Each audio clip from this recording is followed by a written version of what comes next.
మేమైతే గిరి ప్రదక్షిణ చేయడానికి చాలా ఎక్సైటెడ్‌గా ఉండే. కానీ మార్నింగ్ నుంచి అసలు ఏం తినలేదు. సో, ఇది ఈవినింగ్ 7:00 అనమాట. ఇంకా కొంచెం లైట్‌గా ఏదైనా టిఫిన్ చేసి స్టార్ట్ చేద్దామని ఇక్కడ దోస బండి దగ్గర ఆగినాం. అండ్ మేమైతే ఇక్కడ పొడి దోస తీసుకున్నాం అనమాట. ఇంకా తమిళనాడులో దోసలు ఎక్కడ తిన్నా కూడా లిటరల్‌గా మనం ఇంట్లో చేసుకున్నట్టే ఉండే. హోటల్ స్టైల్ దోసలైతే మాకు కనిపించలేదు.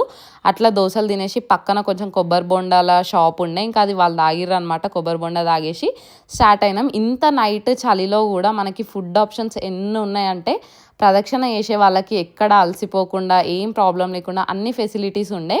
అండ్ ఇంకా మొత్తం 10 కిలోమీటర్స్ అయిపోయి జస్ట్ 4 కిలోమీటర్స్ ఉంది అనగా కుబేరలింగం దాటిన తర్వాత ఒక టీ షాప్ ఉండే.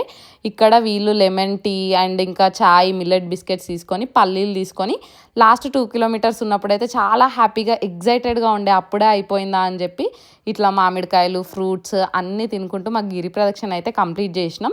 సో దీనికి సంబంధించిన ఫుల్ వీడియో కింద ట్యాగ్ చేస్తా